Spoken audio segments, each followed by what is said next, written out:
dia, pessoal. Hoje a gente vai tratar de transmissão das obrigações. A gente entra na unidade 8 do nosso Direito Civil 2, Direito das Obrigações.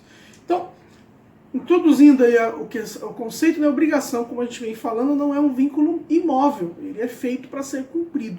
Uma vez cumprida a obrigação, extingue-se a obrigação, o credor sai feliz de um lado, o devedor sai feliz do outro. Essa é a lógica do direito obrigacional.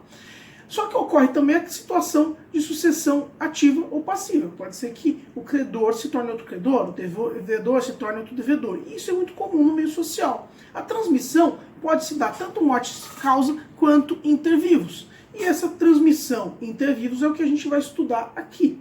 Por quê, professor? E a transmissão mortis causa? A transmissão mortis causa de uma obrigação é estudada no direito das sucessões, porque a gente vê o que sai do patrimônio do morto e como é que vai ser dividido entre os seus herdeiros. Então esse não é o assunto da nossa matéria. A nossa matéria vai analisar a transmissão inter vivos. Então o que é a cessão? Antes de tratar da cessão de crédito, que é o tema dessa aula, né? Cessão é uma transferência negocial, que pode se dar a título oneroso ou gratuito, de uma posição na relação jurídica obrigacional, ou seja, polo ativo ou polo passivo.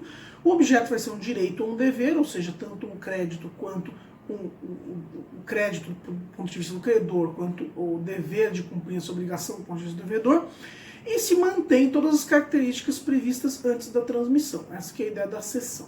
Então, a gente tem três modalidades de transmissão das obrigações no nosso ordenamento jurídico. São a cessão de crédito, que é o tema dessa aula, a cessão de débito, que é o tema de outra aula, e a cessão de contrato, que é o tema de outra aula. E todas essas aulas a gente vai analisar aí essa semana.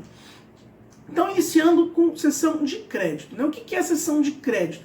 Do ponto de vista conceitual, a gente pode conceituar a cessão de crédito como um negócio jurídico bilateral, que pode ser gratuito ou oneroso, ou seja, ele pode ser totalmente gratuito, não vai ter nenhum sacrifício patrimonial por parte de uma das partes, ou oneroso, ou seja, existe um pagamento por essa cessão, pelo qual o credor vai transferir a outra pessoa, de forma total ou parcial, a posição na relação obrigacional. Ou seja, objetivamente falando, na cessão de crédito, o credor transfere a sua qualidade de credor para outra pessoa. Então, outra pessoa se torna credora naquela relação obrigacional. Então, quem realiza a cessão, para a gente estar na mesma terminologia, né?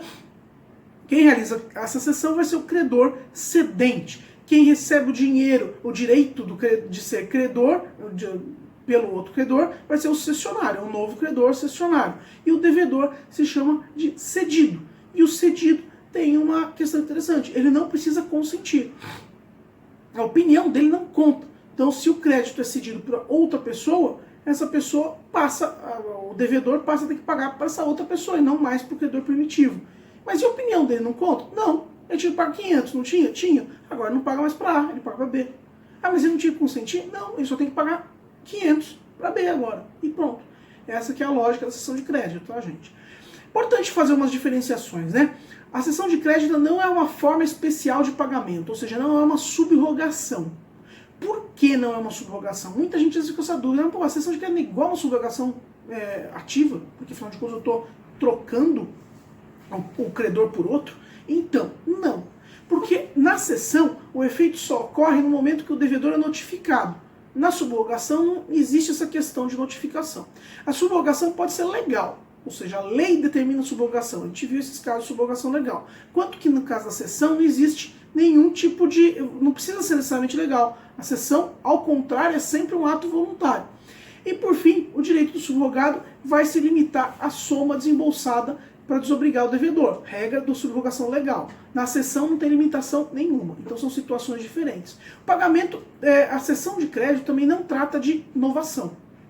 Por quê? Porque não é uma extinção da obrigação anterior com a criação de uma nova. É a mesma obrigação que continua agora com um credor diferente. Então essas são as diferenças. O artigo 286 vai autorizar a cessão de crédito. Né? Como é que funciona? O artigo 286 diz que o credor pode ceder seu crédito se a isso não se opuser a natureza da obrigação, a lei ou a convenção com o devedor. A cláusula proibitiva da cessão não pode ser oposta ao cessionário de boa-fé se não constar no instrumento da obrigação. Então, vamos lá, por partes, né? Em certos casos previstos em lei não se pode ceder crédito, porque a lei pode proibir a cessão de crédito. Um dos exemplos disso é a obrigação de alimentos. Eu não posso ceder a obrigação de alimentos. Como assim? Ah, eu recebo a pensão alimentícia do meu pai. Posso eu ceder esse crédito alimentar para outra pessoa? Agora, pai, paga para outra pessoa, tá? Meu vizinho, eu vendi o crédito para ele. Faz sentido? Não. Tanto não faz sentido que não pode, né? E o instrumento obrigacional pode sim proibir a cessão. Então, se eu faço um contrato assim, esse crédito não pode ser cedido de forma expressa, isso é importante, né? Então o crédito não poderá ser cedido. Por mais que a vontade das partes permita a cessão, se não há essa autorização, não pode haver cessão de crédito. O artigo 387 diz que, salvo disposição em contrário, na cessão de um crédito abrange-se todos os acessórios. Regra da gravitação jurídica, princípio geral que a gente já está cansado de falar. Então, se eu cedo um crédito, os juros, a multa, as garantias todas são cedidas juntamente com o principal. Além disso, tem uma situação em que, previsto no artigo 288, que vai lembrar que vai ser ineficaz em relação à terceira transmissão de crédito se celebrar por um instrumento particular. Se você fizer por um instrumento público ou particular com as solenidades do artigo 654 do Código Civil, 654 parágrafo 1º, que é sobre mandato, então a situação você vai ter uma eficácia erga omnes, ou seja, perante terceiros também. E quem são os terceiros? Né? Porque se fala de ineficácia em relação aos terceiros, mas a gente fica pensando, quem seriam os terceiros? Bem, os terceiros, de acordo com Antônio Chaves, são os que não intervêm no contrato, mas que possuem direitos anteriores à cessão e podem ser prejudicados em consequência dela. Exemplos de terceiros: credores do cedente, credores do cessionário, credores do devedor. São pessoas que se preocupam, que podem ser afetadas diretamente por uma situação dessas.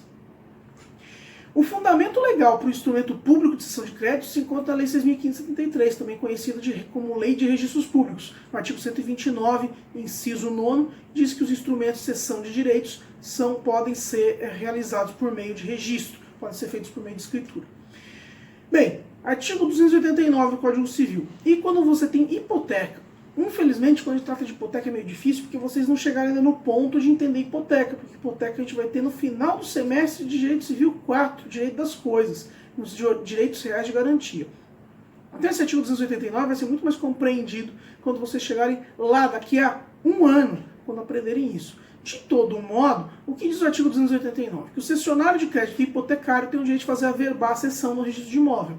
É a ideia de que, como a hipoteca trata de uma garantia que consiste num bem imóvel, e ela é averbada no registro do imóvel, ou seja, quando você vai na matrícula de um imóvel hipotecado, a hipoteca vai estar escrita na matrícula. Então, a cessão desse crédito hipotecário também pode ser averbada na matrícula. Então, vai constar na matrícula do imóvel tanto a averbação da hipoteca, quanto essa averbação da cessão do crédito hipotecário. É basicamente isso que garante o 289.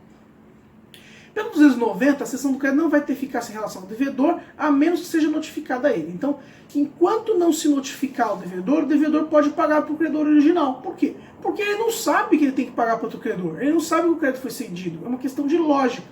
Mas, por notificado, você tem o devedor, que em escrito público ou particular se declarou ciente da cessão feita. Então, se por acaso o credor cede o crédito, mas ele não notificou expressamente, mas avisou no WhatsApp, assim, ó, campeão, agora você não vai pagar para mim não, você vai pagar para o meu amigo, cedi o crédito para ele. Ele vai estar avisado. Essa que é a ideia.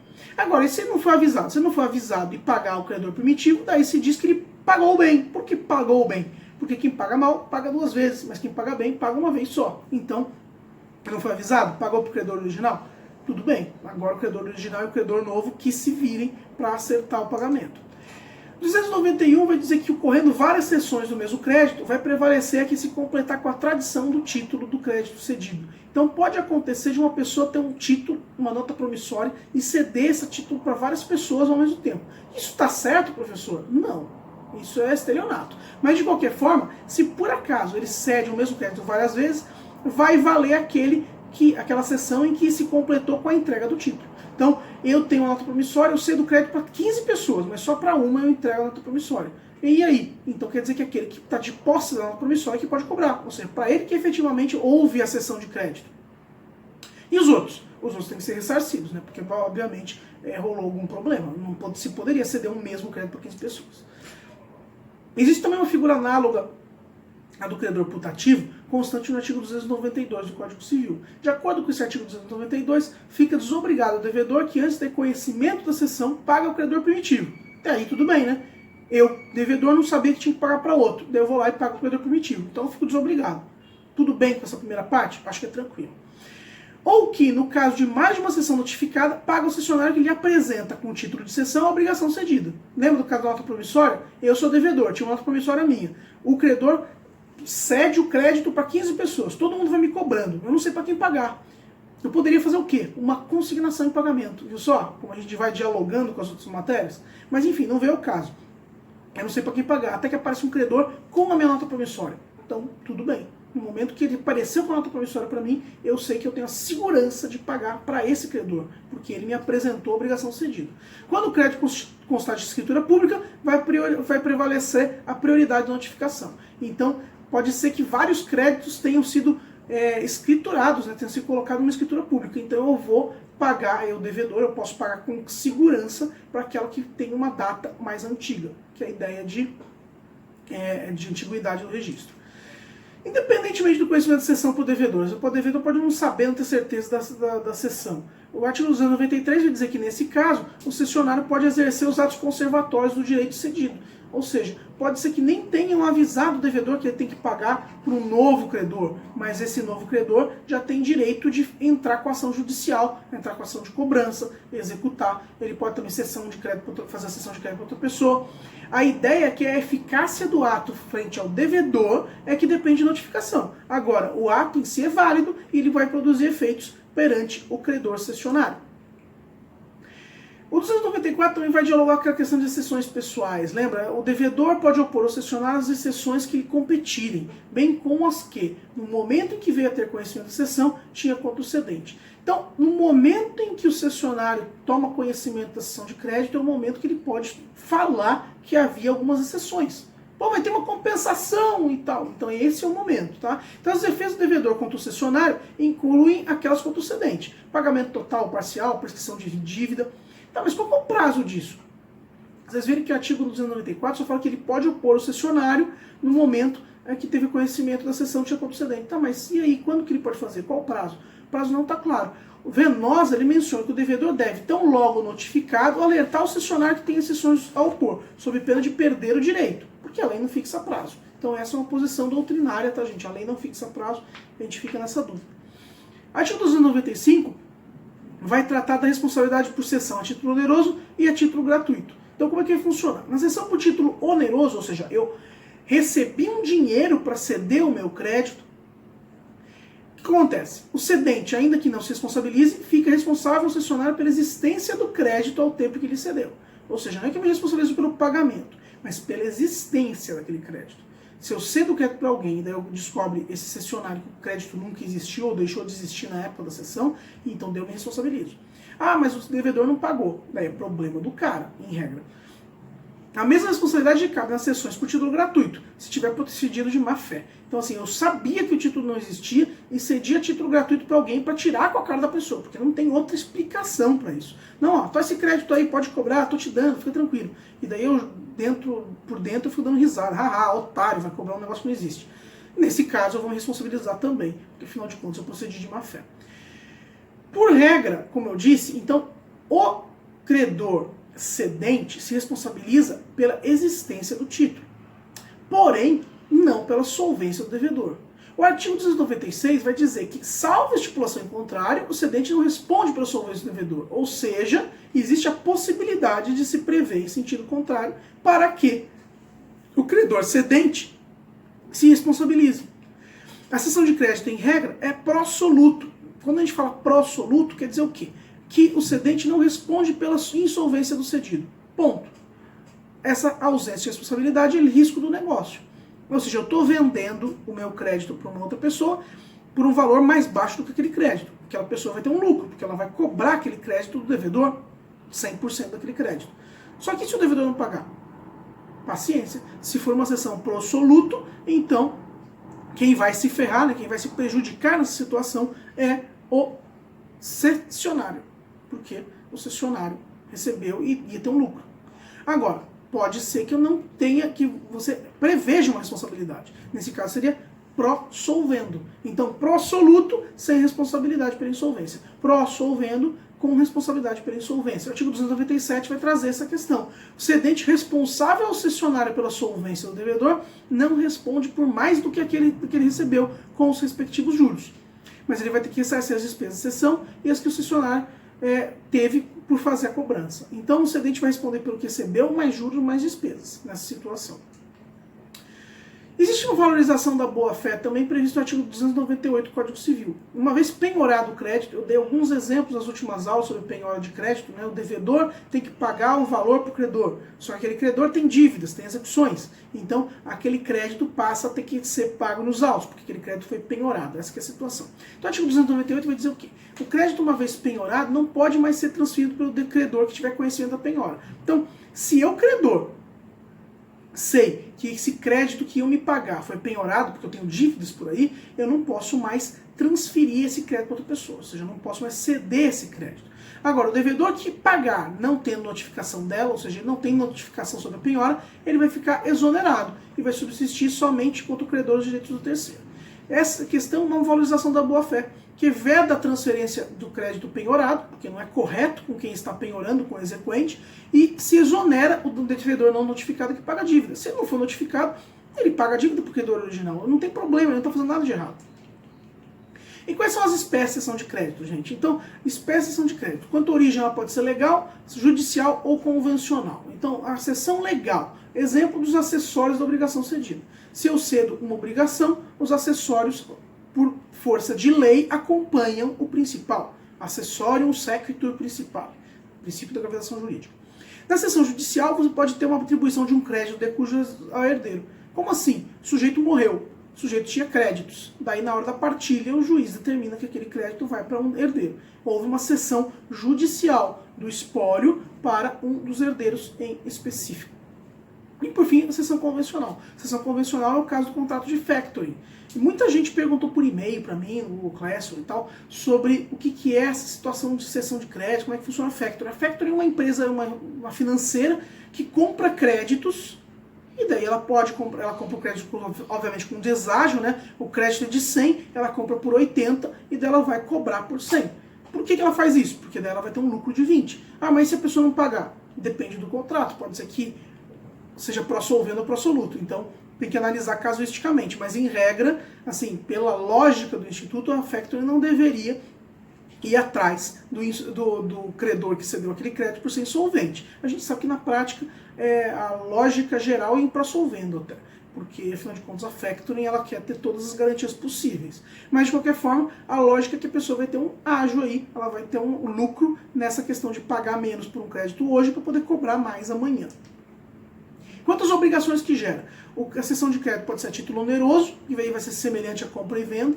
Tanto é assim que o Código Civil francês coloca a cessão de crédito a título oneroso no mesmo capítulo da compra e venda.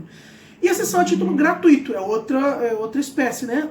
Que vai ser semelhante à subrogação. Porque nesse caso, a diferença dos institutos é que na subrogação ocorre o pagamento e a obrigação é extinta. Enquanto que na cessão ainda não há o pagamento. Eu acho que isso é a principal diferença, é a subrogação ativa, subjetiva, ativa, e a cessão de crédito. Na cessão de crédito eu estou transferindo o polo, estou mudando o polo ativo antes do cumprimento da obrigação. Enquanto que na subrogação ela ocorre no momento do cumprimento da obrigação. Não sei se vocês conseguem visualizar que é uma questão de um momento.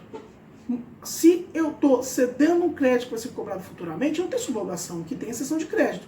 Agora, se a pessoa paga outra e daí automaticamente ela subroga nos direitos do credor, daí acontece a subrogação. Vocês veem que há o pagamento na subrogação e não há o pagamento, a princípio, na cessão de crédito. Quanto à extensão, a cessão pode ser total ou parcial, ou seja, pode ceder o crédito todo ou apenas parte dele, não tem grande dificuldade com isso. E quanto à responsabilidade do solvente, como a gente trouxe em alguns minutos atrás, essa cessão pode ser pró-soluto, ou seja, que é a regra geral, em que o solvente, o cedente não vai se responsabilizar pela solvência do cedido, ou seja, no momento que há a cessão do crédito, há a quitação plena e imediata daquele débito perante o cedente.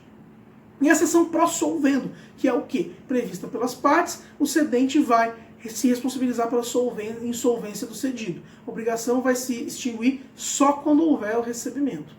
Então essa é a situação da contextualidade servente, pró-soluto, pró-solvendo. O que é importante aqui para fechar a aula? A cessão de crédito pode ser instrumento para tipificar fraude contra credores ou mesmo simulação. Então ele tem que ter muito cuidado.